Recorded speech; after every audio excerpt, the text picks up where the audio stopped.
భగవంతుడు శక్తిమయుడు. God is powerful. ఆ శక్తియే ప్రకృతి యొక్క ప్రతిబింబం. This power is the reflection of nature. ప్రకృతి యందున్నటువంటి సమస్త శక్తులు ప్రకృతిలో జీవించే ప్రతి మానవుని యందు కూడాను ఉంటున్నవి. This power is latent in every human being. కనుక భగవంతుడు, ప్రకృతి, జీవుడు ఈ మూడు పదార్థములు కూడాను బ్రహ్మతత్వములే. Hence, God, nature and individual are divine. జీవుడు వేరు, దేవుడు వేరు కాదు. The individual and God are not different. జగత్తు వేరు, జగదీశ్వరుడు వేరు కాదు. This nature and the creator are not separate. సర్వం విష్ణుమయం జగత్. The whole cosmos is the embodiment of విష్ణువు divine. కారణము, One is the cause, God is the cause. ప్రకృతి కార్యము, Nature is the effect. కార్యకారణ స్వరూపుడే భగవంతుడు. God is a combination of cause and effect.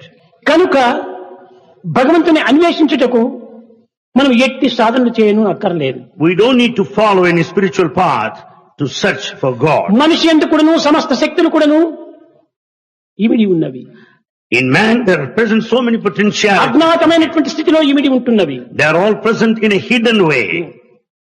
అజ్ఞాతమనగా ఏమిటి? What do you mean by this? Ajnana? తెలియనటువంటి స్థితియే. That which is not known. పాండవులు 11 సంవత్సరములు అరణ్యవాసం చేసి 1 సంవత్సరం అజ్ఞాతవాసం చేశారని. Pandavas spent 11 years in the forest and one period not అజ్ఞాతవాసం noticed అనగా by ఏమిటి? others. ఎవ్వరికి తెలియకుండా జీవించటమే అజ్ఞాతవాసం. Ajnatavasa means the life which is not known or recognized అటులనే by anybody. సమస్త శక్తులు కూడాను మానవుని యందు అజ్ఞాతవాసం చేస్తున్నాయి. Likewise, all the potentialities are hidden in man. కానీ మానవుడు ఈ సత్యాన్ని గుర్తించుకొనలేక తాను అమాయకుడని, కేవలం అజ్ఞాని అని, శక్తిహీనుడని భ్రమిస్తున్నాడు. But man does not recognize this truth. He considers himself ignorant, innocent, and weak. మానవుడు మహాశక్తి సంపన్నుడు. Man is highly powerful.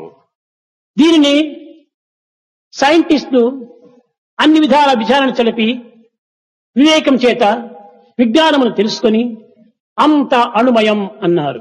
Scientists of repeated experiments and investigations called it essentially the knowledge and full of atoms. కానీ వేదాంతులు అంత బ్రహ్మమయం అన్నారు.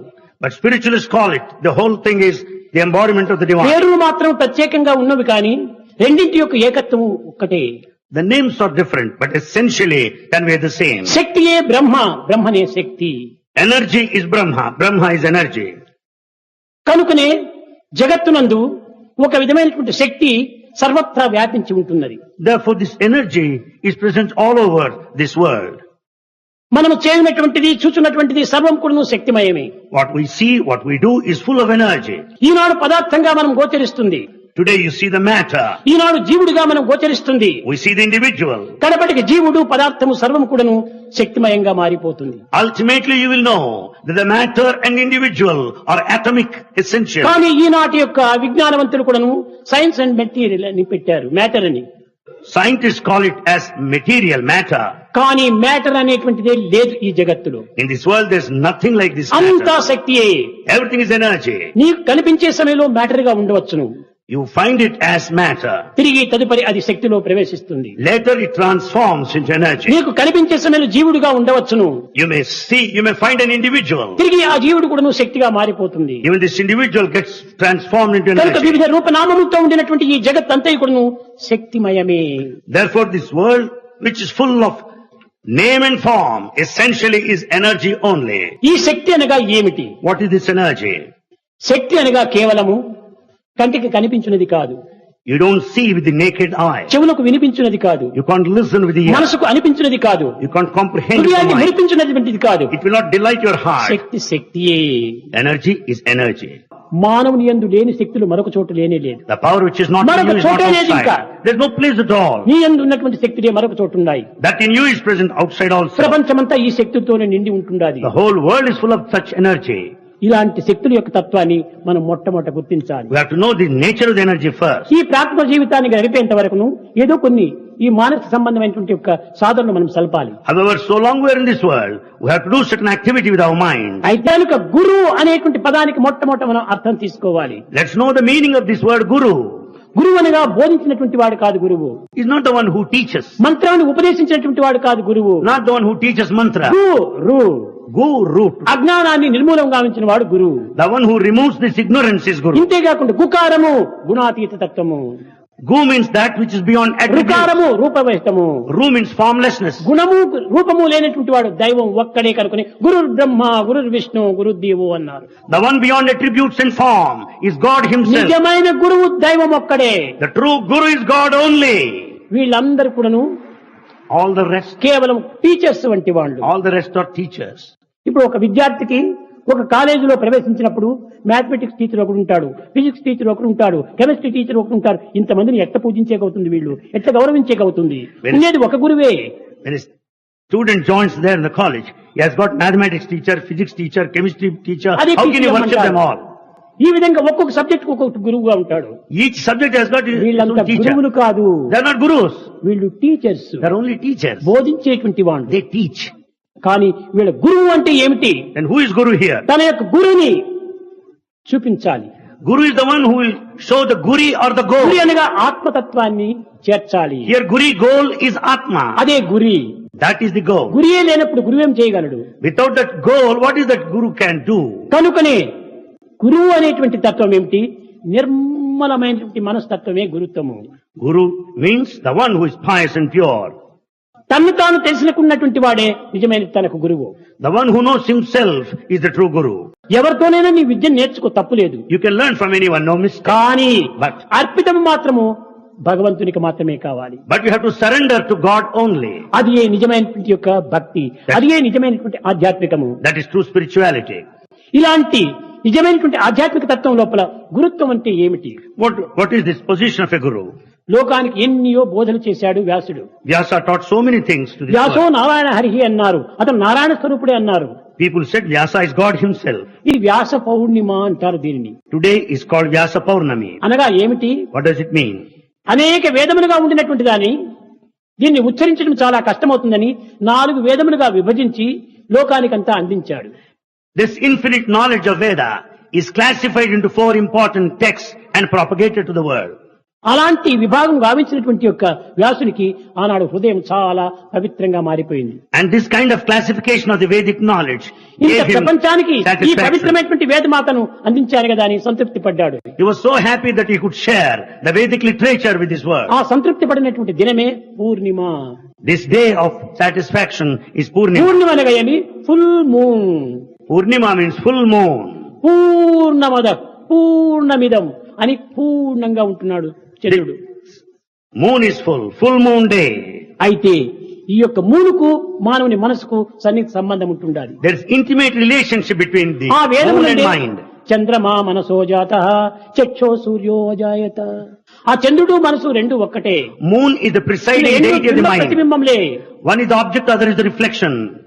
కనుక ఆ పూర్ణ దినము పూర్ణ చంద్రుడు ఏ విధంగా ఉంటాడో ఆ విధంగా మన హృదయం కూడాను మనసు కూడాను పూర్ణంగా ఉంటుండాలి. Just as moon is so brilliant on the full moon day, our mind also is so ఎట్టి మచ్చలు brilliant. లేకుండా, Without ఎట్టి any, దోషములు లేకుండా, ఎట్టి కీడుగును లేకుండా, దురభ్యాసము లేకుండా పవిత్రమైనటువంటి ఒక స్వచ్ఛంగా ఉంటుండాలి. without any blot, without any mistake, without any dirt, without any weakness, we should be full and brilliant. కనుకనే ఆనాటి యొక్క పవిత్రమైన భావంతో భావించి వేదములు విభజించినటువంటి వాడు కనుకనే పూర్ణిమ వ్యాస పూర్ణిమ అని పేరు పెట్టారు.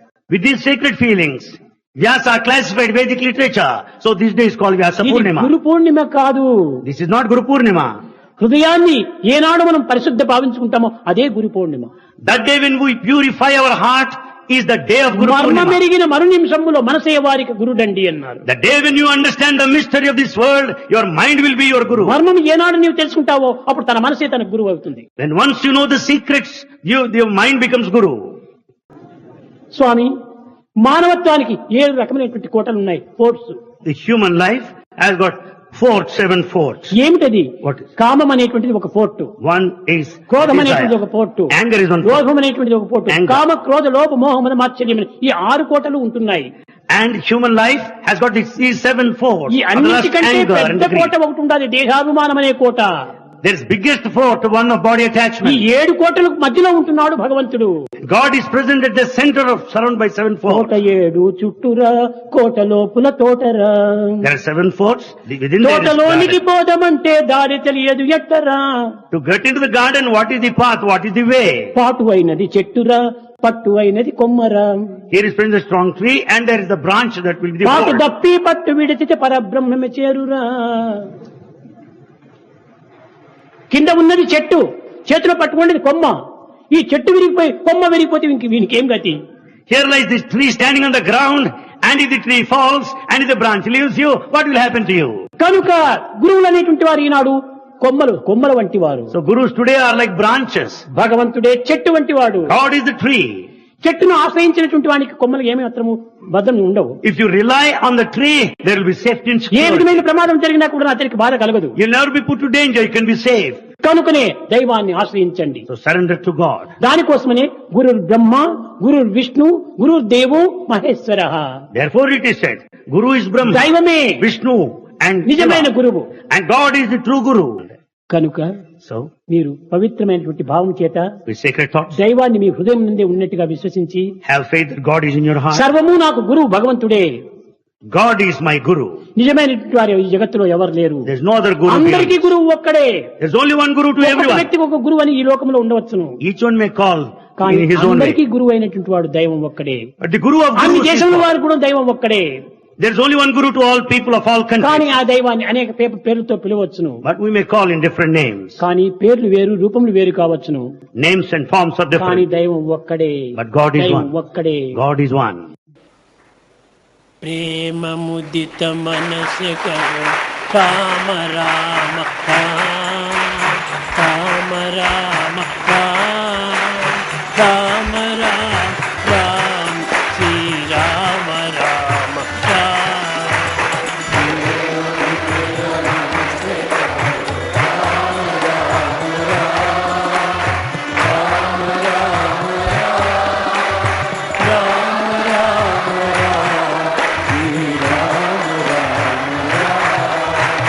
పాటకే భూకమికి దేశ రామ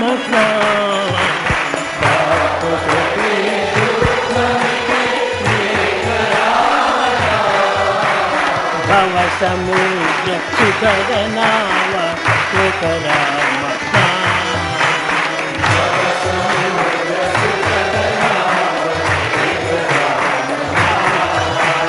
మాత పిత బంధు సఖ సభకి రామనా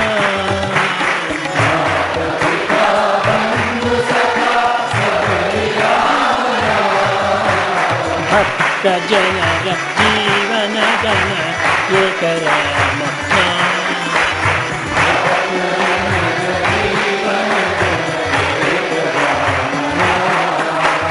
రామ రామ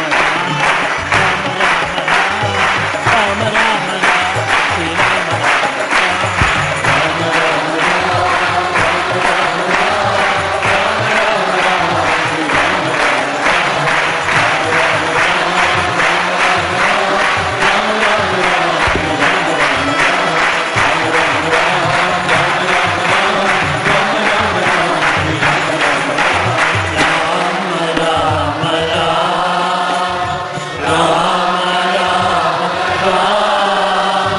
రామ